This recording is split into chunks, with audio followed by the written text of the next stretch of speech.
It's my great pleasure to welcome you to this talk. My name is Reidar Malix, and I'm head of the philosophy subject here at the University of Oslo. The X-Phil lecture was established in 2017 to honor our course, Examen philosophicum. This is a course that every undergraduate at our university takes, where they study some great texts in philosophy in order to broaden their minds and sharpen their analytical and argumentative skills. What better way to celebrate this course than by inviting a philosopher to speak to us? I'm delighted to welcome Professor Kwame Anthony Appiah, who comes to us now from New York University. Professor Appiah is not just any philosopher. He's one of the most influential thinkers of our time. He's made contributions to a range of areas, from semantics to ethics, and many of the topics that he's talking about have to do with questions of identity, pressing concerns of our time, often about social identity, topics such as the nature of religion, of class identity, of race, and indeed of culture, the text of which is on our curriculum. Often when he discusses these topics, he takes point of departure in his personal experiences, having grown up in Ghana, having been receiving his university education in England, and spent his career in the United States. This kind of background gives him a good vantage point to discuss identity in our globalized world. Professor Appiah received his PhD at Cambridge, University of Cambridge, and he has taught at numerous universities, including Yale, Cornell, Harvard, and Princeton, before he came to New York University. In 2022, he was elected president of the American Academy of Arts and Letters. And in 2012, President Barack Obama awarded him the National Medal of the Humanities. Professor Appiah is often figuring on lists of the most powerful intellectuals on the planet. One way he practices his life as a public intellectual is as the ethicist in New York Times, where readers submit questions, quandaries, dilemmas, and where he answers them. But today, Professor Appiah is going to talk to us on the topic of understanding racism. That's a question that resonates also for us in Norway. Many people in Norway were shaken out of their innocence by the racist murder of Benjamin Hermansen in 2001 and by the terrorist acts on July 22nd, 2011. But as Appiah reminds us, racism is also present in less overt ways, in the stereotypes and prejudices and biases that serve to separate people and cement social injustices. Before giving the floor to Appiah, just a word of procedure. First we have the talk. Then we'll have comments from two eminent scholars that I will introduce when they come on the podium. And then there will be a chance to ask questions from the audience, also to the two commentators. New this year is that we have an agreement with the philosophy journal Inquiry to publish the lecture. So those of you who found this intriguing can, in the future, read it there as well. So, without further ado, please join me in welcoming Professor Appiah.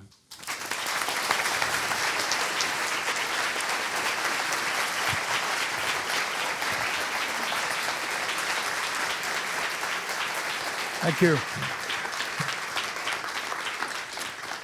Thank you. I'm delighted to be here in Oslo. I've been here quite a number of times, in part because I have a Norwegian brother-in-law. But he doesn't live here anymore. And so my connection to Oslo now is through my Norwegian great-nephew, who is a resident of Oslo.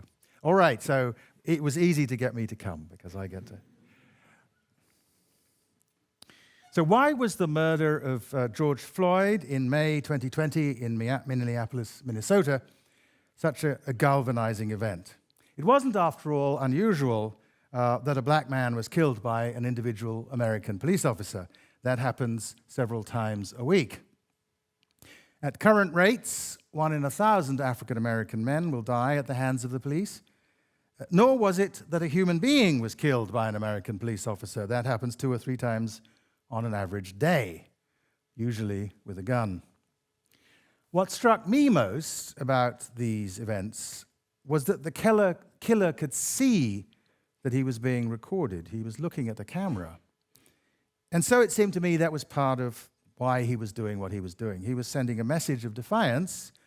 It was directed, as much as anything else, at the young black woman who was filming him on her phone. "I can do this," he seemed to be saying. "You can't stop me." Now, you have to situate that air of confidence in the context of the relationship between the American police and African American communities. In a study reported a month after Mr. Floyd's death, 41% of African Americans said they had been discriminated against by the police. The figure for whites was 5%. American police are more likely by far to approach African Americans disrespectfully, to deny them equal treatment and equal dignity. We know this from careful scientific assessments. For example, one published in 2017 in the very influential journal, The Proceedings of the National Academy of Sciences, which was based on a study of film from police body cameras. And almost always, nothing happens to the officer who is found doing these things, whether the victims are black or white, or something else. Indeed, even though American police officers kill hundreds of African Americans a year, there have historically been almost no consequences for the officers who did it, as there have been few consequences for such killings, whatever the race of the victim. Now, I'm pretty sure that Mr. Floyd's killer didn't think he was being filmed killing a man. I don't suppose he realized he was killing Mr. Floyd. What he thought he was doing, something police officers in many countries often do, was humiliating someone. And as I say, he was also showing all the people watching, many of them black, that he had no fear of being penalized for denying Mr. Floyd the ordinary decent treatment owed to another human being. It's natural to say that this was racist because we doubt he would have done that in these circumstances to a white man. But that takes us away from things we have much specific evidence about in this case. Still, you have to grasp that the disrespect and the expectation that he would get away with it were not abnormal. They were part of the normal relationship between American police departments and black people. I'm not saying that most American police officers do these things. It often turns out that the officers whose bad behavior catches immediate attention come from a minority with a particularly bad record of civilian complaints. That was true of George Floyd's killer. But it is true that most police officers who witness this sort of behavior don't do much about it. They don't try to stop it, as the officers who watched the death of George Floyd did nothing about that. And then the system goes through the motions of looking into it, but almost always in the end does nothing. Given that this ends up harming black and brown people at a much higher rate than whites, some people say that the system is racist. So I think it's natural to say that what we're witnessing here was racism in action. That despite that, it's worth noting that 2 of the 4 police officers involved in this episode were not white. In cases like this, I think it can help to do what philosophers do. Think carefully about concepts like racism and so help everyone think about these issues with greater care. Our social media are full of accusations of racism of this sort, but I think there's really no consensus on how we should understand the term racism. And that semantic disagreement can turn into disagreement about cases. Some might say that the involvement of non-white officers in the episode that led to the death of George Floyd was evidence that this wasn't racism. Others might object to my speaking as I just did of the racism of a system. Only people can be racist, they'll say. Without a clearer account of what racism is, these debates aren't likely to make much progress. Now, you might think that doesn't matter very much. What matters isn't what we call things. What matters is figuring out what's right and wrong. Racist or not, killing George Floyd was wrong. But that view that it doesn't matter what we call things doesn't strike me as right. Why? Well, first, because in morality and in the criminal law, we need to know what someone was thinking in order to decide how wrong their act was, whether there are excuses or mitigating factors and the like. If I drove my car into someone with the aim of killing them, that's wrong in a different way from doing it through what we call, in American law, vehicular negligence. Normally, other things being equal, the former, the intentional direction of my car into a human body, will deserve greater condemnation and greater punishment. And if the thoughts that guided the acts of the officer who killed George Floyd were racist, and racism is a vice, then that makes his act worse, more culpable, worthy of greater punishment. It may also be worthy of special punishment for other reasons. Maybe we think that the existence in our society of people with racist motives means that we need to raise the penalty for punishment to achieve effective deterrence. Someone who's willing to risk a fine in order to beat up a person of another race, but wouldn't do that for one of their own, might not be willing to risk a term of imprisonment if we had a category of racial hate crimes.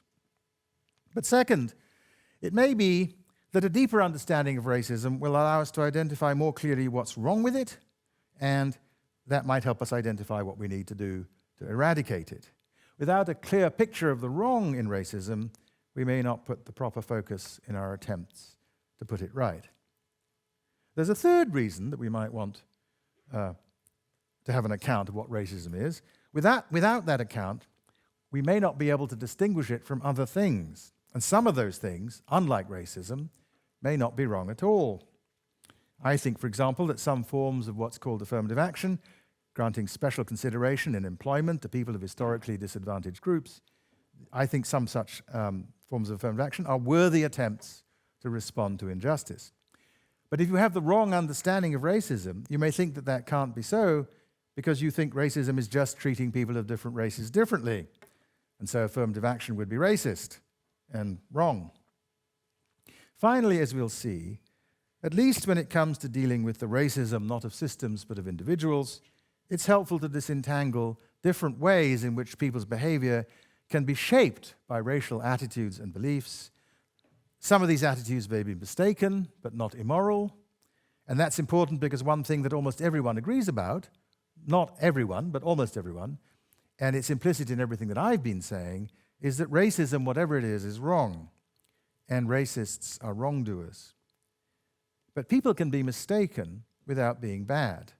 Not every mistake people make about race should count as racism.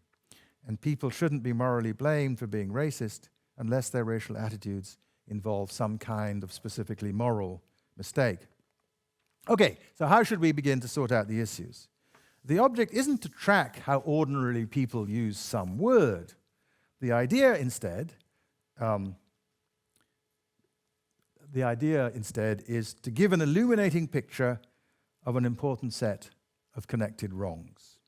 It's to give what Aristotle would have called a real analysis, not a verbal analysis. And so I suggest we start with the fact that racism, whatever it is morally wrong. Every serious person knows that in my country, the United States, and in our world, there are practices and attitudes that end up treating people in ways they ought not to be treated because of their race. I've seen Norway's Sami population described as racialized and subject to discrimination too. So I don't mean that the United States is the only place where anything like this happens. We need a way of talking about that fact. Even if some people did use the word racism to describe something they thought was morally okay, we need a way of talking about practices and institutions and beliefs around race that are not okay. And most of us already use the word racism that way. Hardly anybody says seriously, that's racist and it's just fine. And one test of our account of the nature of racism is going to be that it should help us understand not just that racism is wrong, but why racism is wrong. And for a story to be plausible, there'd better be some core things that are racist, and not just wrong, but seriously wrong. Otherwise, it would be weird to be making such a fuss about it. My second assumption is that racism should have something to do with attitudes and behavior that are in response to people's actual or supposed race. There are other things like racism, sexism, Islamophobia, xenophobia, homophobia, for example. One thing that distinguishes them is the fact that they aren't grounded in the race of the people they're directed at. They're based instead on sex or religion or national origin or sexual orientation.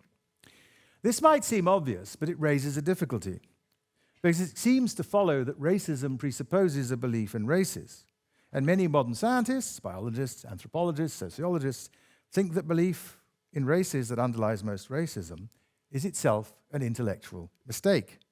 And while intellectual errors are sometimes the result of morally bad acts, as when we ignore evidence that we should have paid attention to, or the result of character vices, such as intellectual laziness or prejudice, having a false belief is not in itself automatically morally wrong. It's, of course, epistemically wrong, but it's not always morally wrong. These two assumptions already have an important consequence. If belief in races can be a purely intellectual error and not a moral one, and racism is a moral error, then racism must be more than belief in races.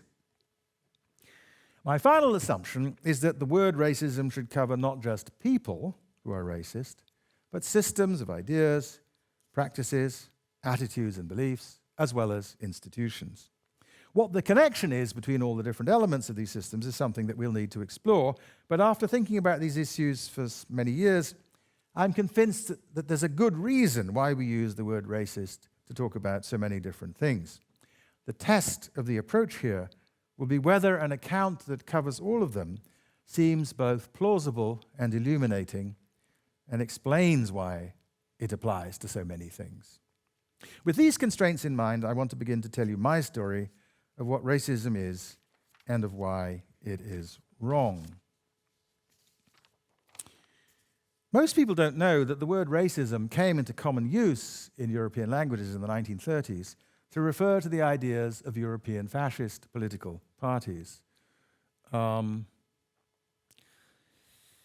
thing the fascists in Europe endorsed was a politics organized around the distinction between one race that properly belonged in the national territory and whose interests the nation-state should serve, and other supposedly inferior races, such as Jews, Roma, Slavs, Negroes, or Asians, who were to be expelled or, in the worst cases, as with Nazism, exterminated.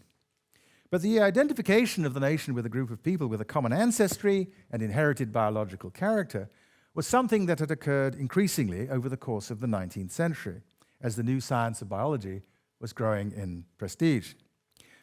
So I want to take up the story in 1900 with an address to the nations of the world at the first Pan-African conference in London, given by the greatest African-American intellectual of the 20th century, W.B. Du Bois. In that talk, you can see he went to school in Germany because he's got that Kaiser Wilhelm moustache and beard. In that talk, Dr. Du Bois proclaimed that the problem of this is in 1900, the problem of the 20th century is the problem of the color line. The question of as to how far differences of race, which show themselves chiefly in the color of the skin and the texture of the hair, will hereafter be made the basis of denying to over half the world the right of sharing to their utmost ability the opportunities and privileges of modern civilization. Du Bois believed, correctly as it turned out, that combating white supremacy would be a major challenge in the politics of the century to come in his own country. And when he said that race was to be the problem of the 20th century, he didn't just mean in his own country, and he didn't just mean for his own race.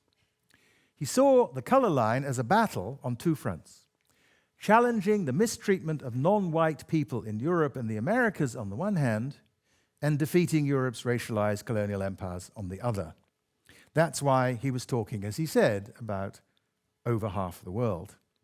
Elsewhere in the speech, he spoke of not just of the millions of black men in Africa, America, and the islands of the sea, but of, quote, the brown and yellow myriads elsewhere.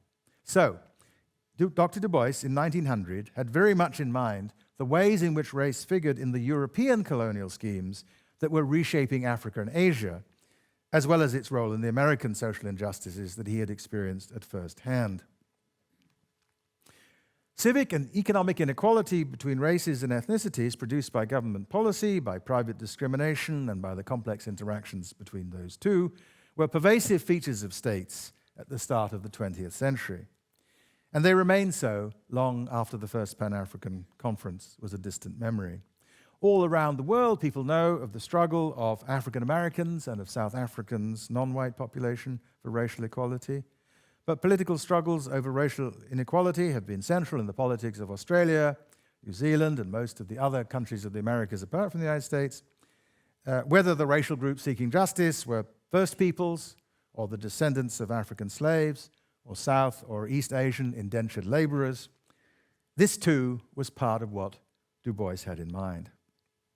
Over time, as non-Europeans, including many citizens of Europe's former empires in Asia and Africa, have migrated into Europe in increasing numbers, questions of racial inequality in rights, in education, in employment and housing, and in income and wealth have come to the fore here in Europe too. Racial discrimination and insult remains a global phenomenon. And a good part of why this is seriously wrong is because these attitudes lead to suffering and death on a global scale for the victims of these racial attitudes. But what is at the heart of these problems? One thing, as we've already seen, is belief in races. But the problem isn't just the thought that you can classify human beings into a small set of mutually exclusive groups on the basis of genes or some other biological feature that people have because they belong to groups of common ancestry. That turns out to be false. Because human beings didn't just spread out into the world from Africa, there were also frequent reversals of flow, as with the migrations of Arabs out of Arabia and into Africa with the rise of Islam, or the earlier movement west of the Huns under Attila in the 5th century of the Common Era, or of Vikings whose ancestors had come north into Scandinavia, back south into France to be the ancestors of the Normans. That's why the Normans are called Normen, who later conquered England, which is why my mother has some Scandinavian blood. For our purposes, perhaps, the most important such recent migration was the arrival through the slave trade of over 12 million Africans who survived the Middle Passage to get to the New World. So, this is from the Atlantic Slavery Database. Now, as a result of these many migrations of modern times, there's been a lot of human mixture of Europeans, the migrations of Europeans to the New World, as so-called, and Australasia, Indian indentured laborers and merchants within the circuits of the British Empire, Chinese people into Southeast Asia and the Americas, and so on. And people don't stay totally separate, either culturally or biologically, from the populations they meet. And that's been going on not just for hundreds or thousands, but for tens of thousands of years. So that's why that picture doesn't work. But the real intellectual error in the kind of belief in races that underlies the sorts of horrors that Du Bois was thinking about under his catchphrase of the color line wasn't just thinking you could divide the human species into biologically defined groups. It was something much more substantial. I'm going to call it racialism. It's the belief that there are inherited racial essences which determine and explain not just obvious physical traits like skin color and hair and the shape of your eyes or your nose, but other non-physical traits, including, in particular, moral, behavioral, and intellectual ones. This is the sort of thing you hear when people say that Jews or Gujaratis are naturally good at business, or when, in more intellectual circles, the great British literary critic Matthew Arnold said about the Celts, the Welsh and Irish in the British Isles, sentimental, if the Celtic nature is to be characterized by a single term, is the best term to take.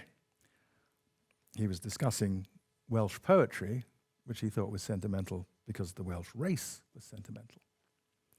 Because this idea is associated with the belief in some inner property, an essence, that is present in all and only the members of the race and explains not just their physical but their moral and intellectual character, it leads people very often to suppose that members of races have more in common than they actually do, and to suppose as well, also wrongly, that the character of individual members of the group is to be explained not by something specific to them, but by something they share with their race. Now, because I think racialism is false, I need either to say that there are no races or to give a different, alternative account of what they are. And I propose to say that racial groups, like many other groups in society, are people who share a certain social identity. They're like people who share a gender, a class, a religion, or a nationality. And there are three significant things that these very disparate ways of grouping people have in common. First, every identity comes with labels, and understanding identities requires ideas about how to apply the labels. That way, you can look for someone of that identity or decide when you meet someone whether the label applies to them. So identities require what I'm going to call criteria of ascription. Often people disagree about the boundaries here, but there's going to be consensus about central cases. A second point is that membership in an identity group matters for its members, for their emotions and their deeds. It creates what you could call norms of identification, ideas about how you should behave in virtue of your identity. And one of the commonest ways in which it matters is that people feel some sort of solidarity with other members of the group. Their common identity gives them reason, they think, to care about and to assist one another. But just as there's usually contest and conflict about the boundaries of group, about who's in and who's out, there's almost always disagreement about what normative significance an identity has. What does being Norwegian require of you? That question will be set on the exam. There's a third feature of all identities that share. Not only does your identity give you reasons to do things, it gives other people reasons to do things to you. And one thing an identity can make people do is help you, just because you share an identity with them. That's how solidarity works. But among the most significant things that people do with identities is use them as the basis of hierarchies of status and respect, structures of power, systems of oppression.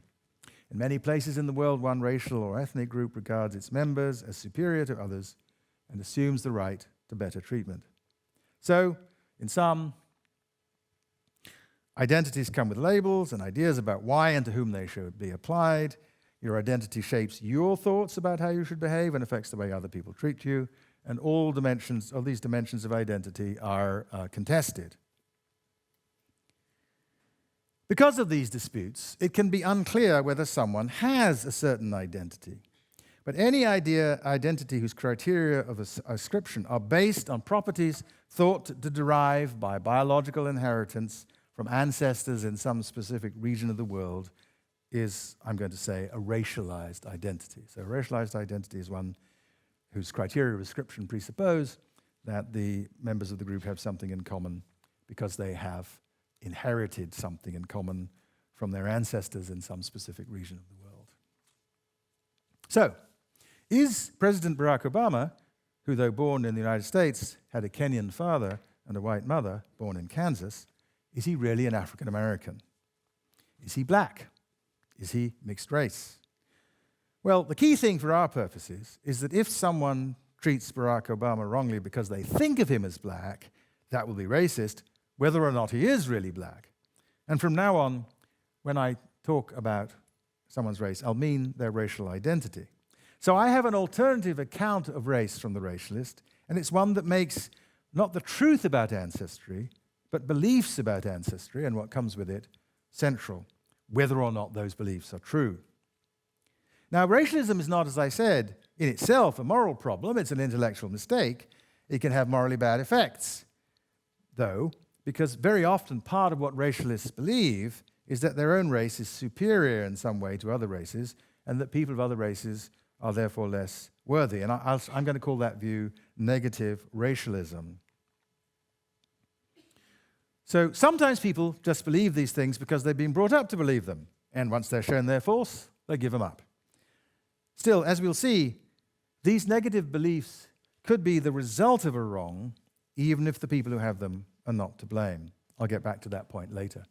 But even if these negative racialist beliefs aren't always morally wrong, they can still have two kinds of bad effects.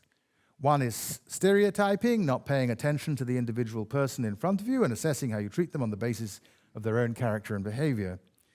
You can have plenty of evidence that someone of another race is honest and still treat them as if they were dishonest, suspecting that it must be them that stole something that you can't find, say, because you think dishonesty is a trait of the race.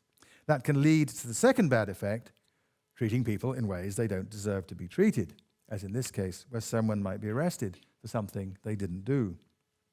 One of Du Bois's projects throughout his long life was to try to edit an encyclopedia of the black world that would demonstrate that many of the negative things people believed about black people were false. But eventually, he gave up thinking that that was the way forward.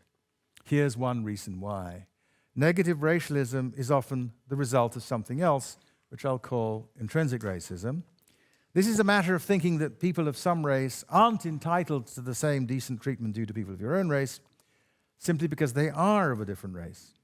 Some people just think their own race is intrinsically more worthy. It may be that someone of another race has nothing especially wrong with them. They're not individually stupid or dishonest or oversexed or lazy or dirty or any other the other things that negative racialists often say about people of the races they look down on. But that doesn't matter. The intrinsic racist thinks it's okay to treat that individual in ways that members of her own race should not be treated.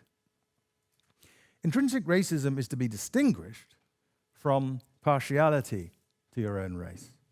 You can treat people of your own kind, Norwegians, for example, with special concern, without denying that others, non-Norwegians, are entitled to decent treatment. Intrinsic racism, as I defined it just now, is a matter of believing that people of other races are not entitled to be treated with the ordinary respect that we owe to other human beings. And when we have that view of a kind of a person, it's natural that we will not have not just less concern for them, but we'll end up with actively hostile attitudes.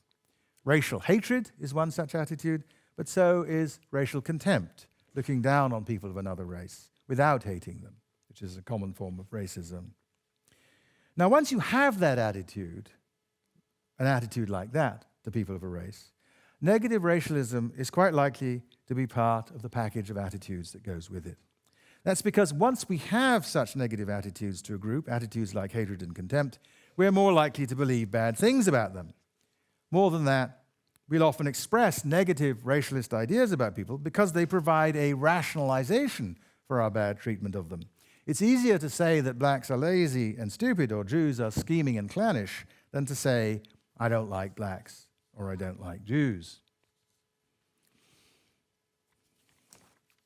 So let me underline this third element of the package of individual racism, because so far I've been talking about beliefs, propositions held to be true, but racism is also about feelings. People can have hatred or contempt for other people on the grounds of their racial identity. Racism has an emotional or affective component. It's not just propositional. Once people are intrinsic racists, they're quite likely to have not just false beliefs about other people, but irrational ones, because they won't be any good at assessing the evidence about those people whom they dislike. Worse, those irrational beliefs will often be motivated, very easy to hold on to, because they work to the racist's advantage. Many of us find it hard to give up beliefs that play a part in justifying the special advantages we gain from our position in the social order. in particular beliefs about the positive character of the class of people who share our position. Why are people sometimes like this? One reason is just the basic us-them feelings of intergroup psychology. Once we have social groups, they turn into in-groups and out-groups, and we don't just favor our own kind, we develop negative attitudes to out-groups. Evolutionary psychologists think that these tendencies are built into us because people who are like this create groups that survive better in the sort of intergroup competition for resources that was the context of early human evolution.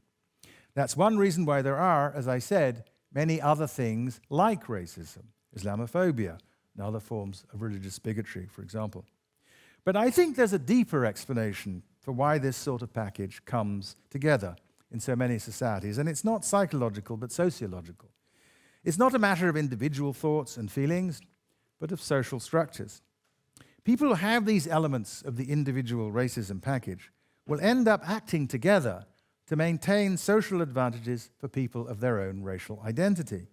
And because negative racialism provides a rationalization for the bad treatment of the less favored races, they will be more comfortable doing so. Often, their religious traditions will support them in this. As an American judge put it in 1964, Almighty God created the races, white, black, yellow, Malay, and red, and he placed them on separate continents. And but for the interference with his arrangement, there would be no cause for marriages between the races. The fact that he separated the races shows that he did not intend for the races to mix. So this was a judge in an American courtroom speaking in the mid-1960s when I was a teenager. And his decision meant that President Obama's parents had a marriage that was a crime punishable by imprisonment in Virginia until he was about 6 years old, the president. Now, there's a philosopher's way of seeing this package, not as something that comes together by chance, but as the result of a pervasive system of ideas maintained in place by the fact that it serves certain interests. Philosophers in the Marxist tradition have used the word ideology in this way since the early 20th century. Ideologies in this sense, as the philosopher Tommy Shelby has written, are widely accepted, illusory systems of belief that function to establish or reinforce structures of social oppression. And I think it helps to think of racism, as Shelby does, as an ideology, as a system of illusory ideas like racialism. That you'll recall meant belief in the biological reality of races with essential properties. This ideology leads people to have both negative attitudes and false beliefs about people of their own and other races. Some of these attitudes are vices, the opposite of virtues. It's morally okay to resent someone who has wronged you or to disapprove of someone who has done something wrong, even if you weren't the victim. But it's a vice to hate or dislike or disrespect someone for no good reason. And being of another racial identity isn't a morally sufficient reason to disrespect or harm someone. Now, the point about ideologies is that they aren't there just by chance. There are institutions, schools and colleges, for example, that keep racist ideology in place for a long time in my country, kept in my country, the United States. And there were government practices that helped to keep the ideology and the practices in place as well. Segregation, for example, enforced separation in housing, made it easier to have false beliefs about other races because it kept people of different racial identities apart. It stopped people forming warm feelings across racial boundaries, the sort of warm feelings people naturally develop when they live and work together on terms of equality. So what makes these institutions racist is precisely that they serve to sustain and transmit the ideology, that system of ideas, and that, as we have seen, helps perpetuate the individual beliefs and the individual feelings that make individual people racist. Racism, then, is an ideology whose effect is to oppress people of one racial identity or maintain unjust advantages of another, for those of another. Institutions are racist if they help sustain the ideology, and the ideology has the effect of sustaining the package of beliefs and feelings that make individuals racist.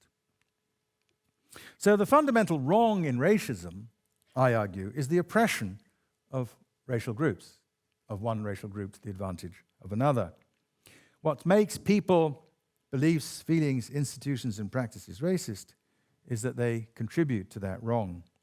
Because negative racialist beliefs need not be the fault of the people who have them, it turns out that you can have a racist belief that it's a bad thing to have, but for which you are not to blame. It's wrong, but it's not your wrong. There are different forms of racism in different places, with different histories. Anti-black racism developed in the Atlantic world with the rise of the slave trade. Its effect was to rationalize the appalling treatment of black people that the trade and the practices of enslavement involved, as well as to defend colonial empires. It led to a system of white supremacy where the least advantaged white person had a kind of superior status to any black person. And we in the United States are still living with many legacies of that white supremacy. So now we have an account that does all the things I said we needed at the start.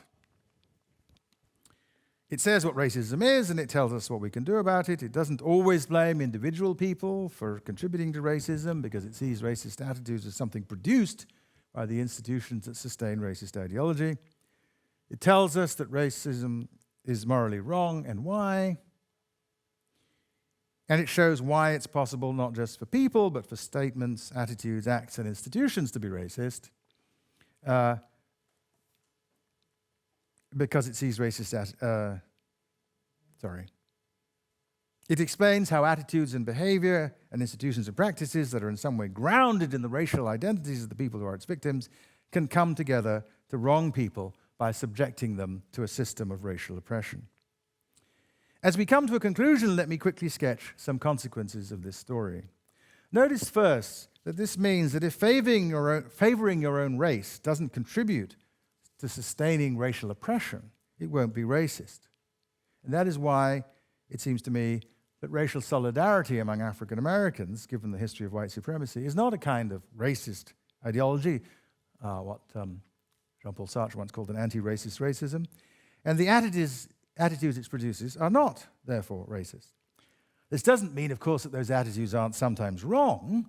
Hostility to people of a particular race can be wrong even if it's not racist, even if it's not in the service of racial oppression, that is.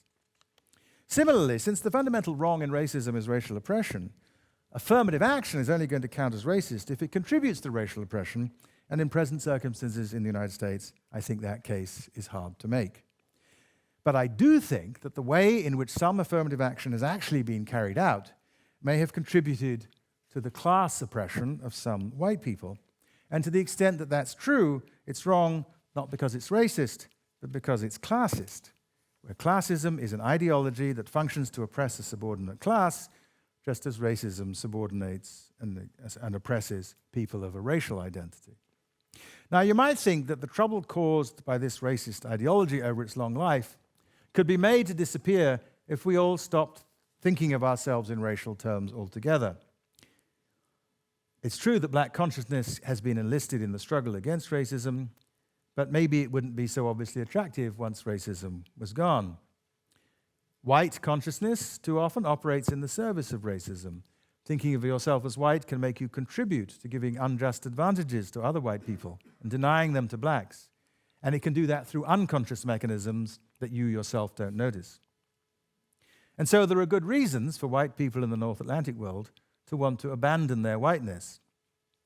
Because the category white was developed in large measure to deny social and political equality to black people, identifying with that category seems to put you in the business of maintaining white supremacy, the particular racist ideology that I've been talking about.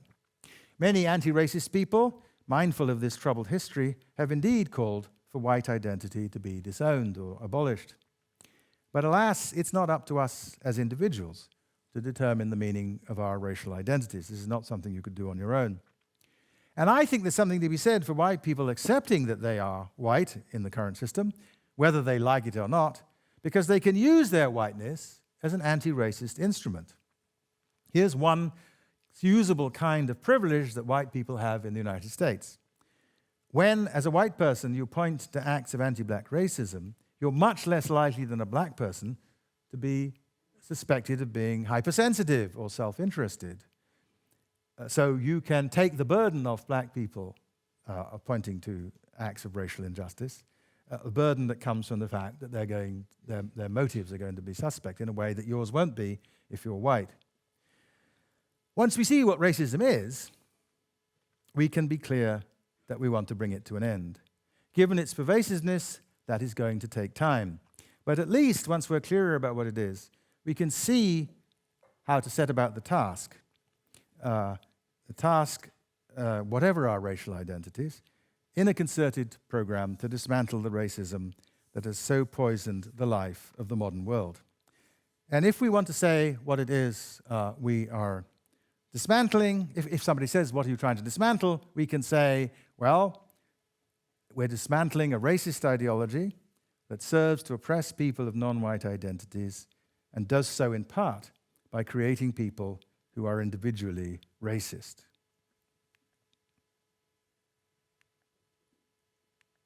Thank you very much.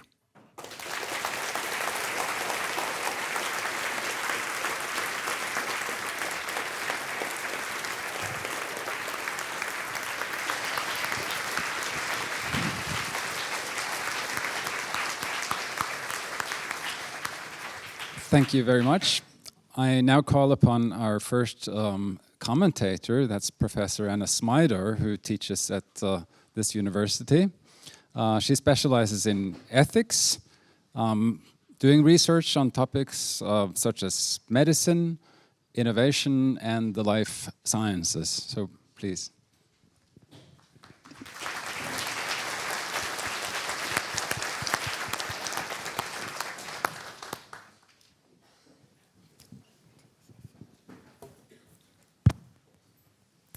Okay, thank you for inviting me to speak, and it's a privilege to follow Professor Appiah.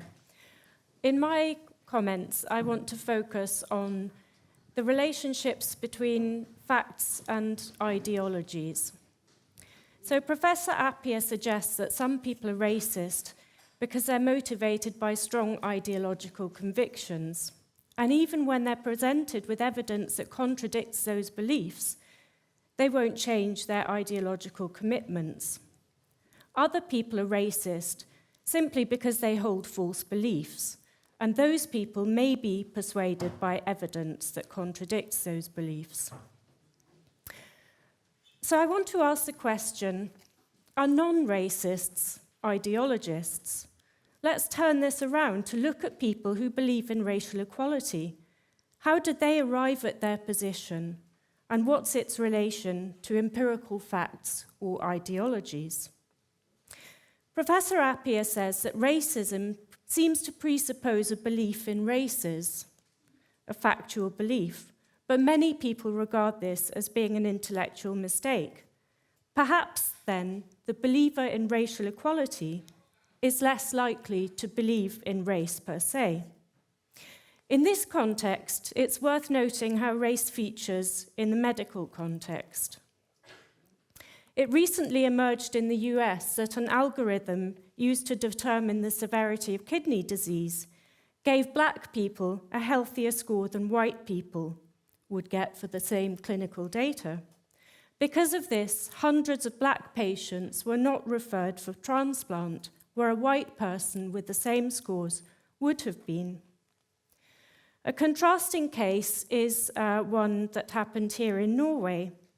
There was a recent trial of AI-assisted diagnosis for heart problems undertaken here very successfully.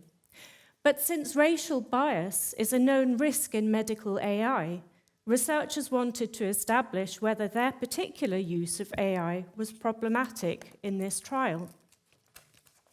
What they found was nothing at all, because race is not among the data collected. So perhaps this is a form of race blindness. It doesn't in itself confer any benefit on disadvantaged groups to be unable to distinguish them from more privileged groups. But equally, where they are so distinguished, this may serve to further their disadvantage, as with the American kidney example. Professor Appiah says that racial groups are people who share a social identity, but this social identity is not necessarily what's at stake in the medical context. Racial groups in medicine are those that share certain biological traits that affect their susceptibility to particular conditions, and these traits are not necessarily tied up with social identity at all. But if race can be associated with biological traits that are relevant for medicine, then can we confidently claim that our belief in racial equality is founded in the knowledge that there is no difference between races? The answer here is obviously that there are no morally relevant differences. As Professor Appiah says, hair and eye colour are not morally significant, while moral and intellectual attributes might be. So the believer in racial equality can ground her belief in the knowledge that race is not correlated with such attributes. One reason to be sceptical about the association between race and IQ or moral traits is that these are highly complex phenomena. At the start of the Human Genome Project, people eagerly awaited to hear when the gene for intelligence would be found, or the gay gene, or the gene for being musically gifted or good at basketball. We know now that such ideas were crude and misguided. Complex attributes arise through interactions between our biological makeup and the environment. But as we discover more about these interactions, and with the advent of more sophisticated AI-enabled analysis, our ability to identify connections between biological attributes and complex qualities, such as IQ or moral virtues, becomes less implausible. To put this bluntly, if our ideas of moral equality between human beings are based in what we take to be scientific truths, these truths may be challenged by scientific discoveries in the future. What would it mean if, for the sake of argument, we were able to identify statistically reliable associations between IQ or moral qualities such as honesty or compassion and biological attributes linked with race or sex? So this is my situation. If I base my idea of moral equality on facts, such as that one race has the same IQ as another, and I'm confronted with evidence that suggests the contrary, well, first of all, I have to say I'm not an expert in these measurements. This makes me dependent on scientists to tell me what my moral beliefs should be. And I'm not very good necessarily at deciding which scientists I ought to believe. But let's suppose I respect the expertise of a particular person, and they say, I'm really sorry to say this, but you're wrong, that these races are intellectually equal. What am I going to do then? I can choose to dismiss that information, disbelieve it, because it contradicts my moral ideal. Or I can believe it and then accept the idea that some races are superior to others in terms of IQ. If I disbelieve what the scientist tells me, it seems I have no empirical grounds for my belief in equality. Epistemically, I'm no better than the white supremacist. I have an ideological commitment, and it's unassailable in the face of evidence. But what role is this evidence really playing in my ideal of moral equality? My suggestion is that it's a red herring.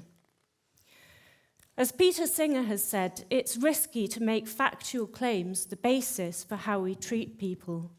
To say that it matters whether a particular group is more or less intelligent or more or less honest or compassionate implies a kind of chauvinism, that is, a hierarchy that places the more intelligent on a higher moral plane than those who are less. I say rather than jumping in too hastily with our empirical claims, we should reject this chauvinist ranking system. Intelligence is not equal to good, nor is any other property.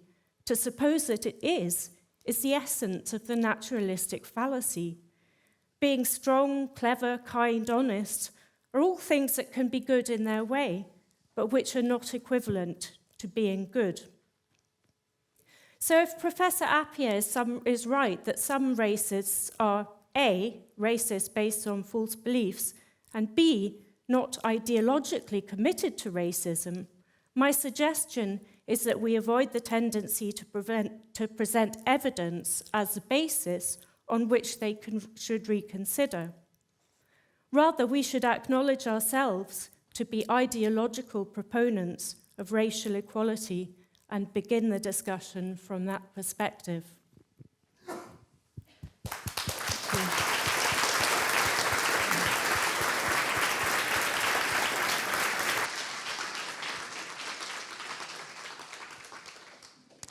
Thank you so much. I now call upon our second commentator, Dr. Anna Webster.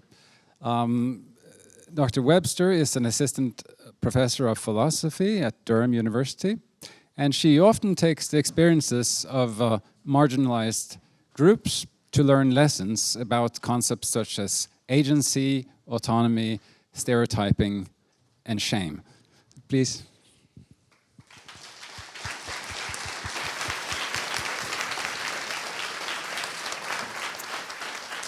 Hi everyone. It's my absolute honor to say a few remarks about the wonderful lecture that we just heard from Professor Appiah. I find myself in a slightly difficult situation, as I am largely in agreement with what Professor Appiah has said.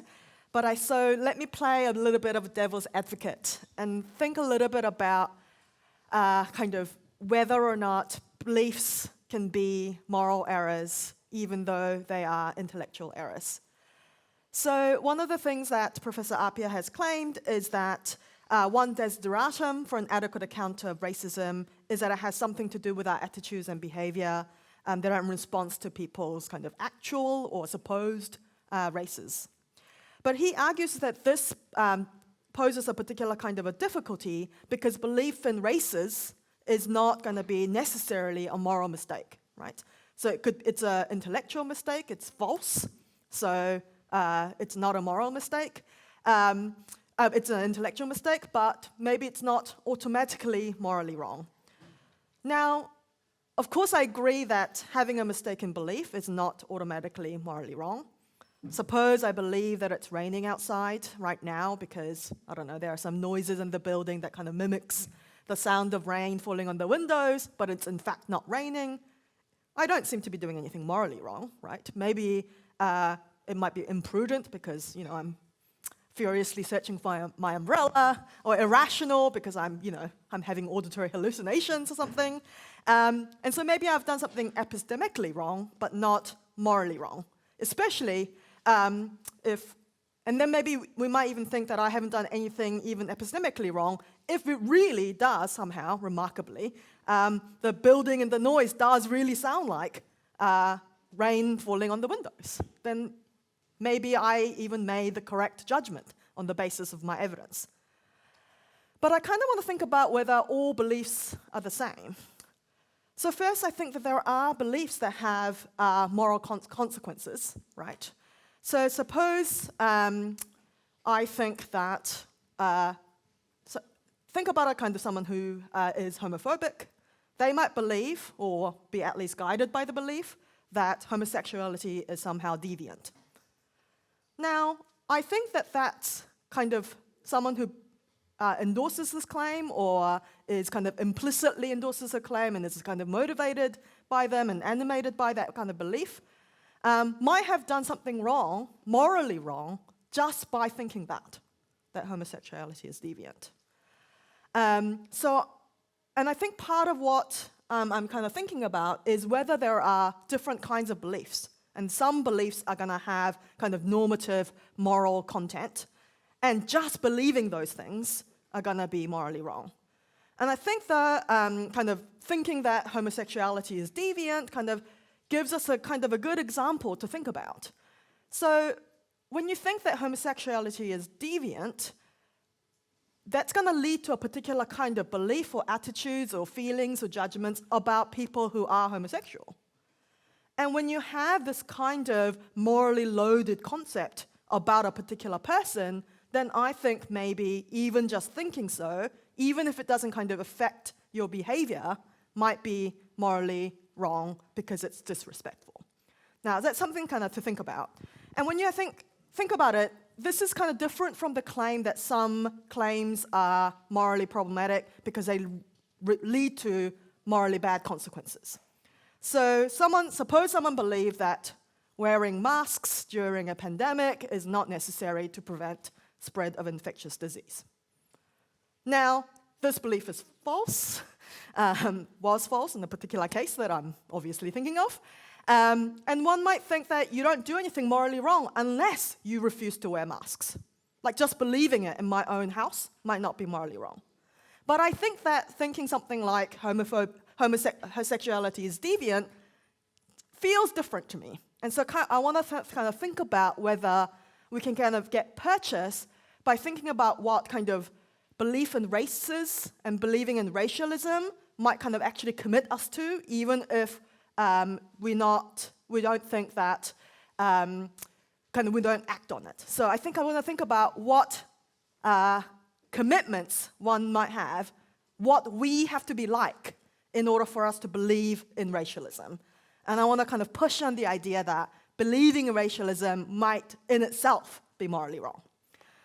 So I'm not sure whether that works, but I think it's a kind of interesting thought to have. So recall that racialism is a belief that there are inherited racial essences which determine and explain not just obvious physical traits like skin color, but other non-physical traits like intelligence, moral, and other kind of behavioral characters. So think about that, and think about how it could be that racialism is true, but it's not morally wrong. Now, of course, there could be some groups that are different from other groups for kind of non-physical attributes like intelligence or honesty or curiosity or whatever. But we're thinking about races, so we're thinking about us, right? We're thinking about human beings with particular kind of histories and particular kind of backgrounds. So I think what I'm saying is kind of maybe slightly in opposition to what Professor Smider was saying, or maybe it's kind of the other side of the coin, I'm not sure. I guess it's just really hard for me to imagine that there are these creatures like us with similar kind of evolutionary and sociological backgrounds and belief in the fact that there are some groups due to kind of fairly superficial physical traits that somehow correlate to like intelligence and, I don't know, other kind of personality traits. That in itself is not going to be morally problematic, or it's not always going to come with morally problematic things. So I think I just have a really hard time kind of imagining that kind of thinking about a particular person and thinking about what that person is like based on some kind of membership in some group to do with your physiological traits is not going to be in itself morally wrong because somehow it's disrespectful. And maybe it's not kind of, and you can kind of just think about the disrespect in particular ways. You can think about it as maybe not respecting the particular agency of a particular person, or kind of, and I think that in itself is going to be a particular kind of falsely essentializing and stereotyping, which I think are morally wrong. So I'm not sure how successful that was, but I kind of wanted to push on the idea that believing that there are going to be races may be morally wrong. Now, one response might be, if just believing in races is morally wrong, then aren't there just going to be so many things that are racist? And one of the things that Professor Appiah has said was, we want to make sure that there are kind of core things that are racist, and these core things that are racist are like severely wrong. Not just wrong like, I don't know, I inadvertently hit you on the way out and cause you a little bit of pain. They are supposed to be like severely wrong and kind of maybe paradigmatic examples of things that are morally wrong.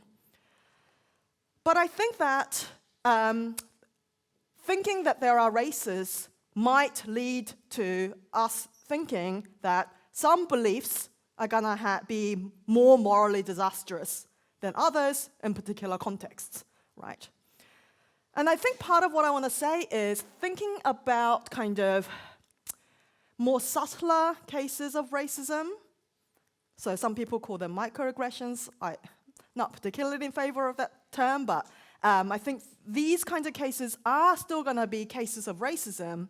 And I think it's really important to acknowledge that they're part of the same system, which is why I'm in agreement with Professor Appiah about ideology. But I want to say that maybe what we want to say is something like the belief that there are races is going to kind of permeate and kind of really be pervasive way of structuring our world in ways that we can say a particular kind of belief in race that results in death is going to be obviously more morally wrong. And I want to say the kind of belief in races that means that sometimes when I'm in a restaurant, I'm often mistaken as a waiting staff is also morally wrong, maybe less seriously so, but it's going to be part of the same package. So I kind of wanted to end on that note, and thanks for listening.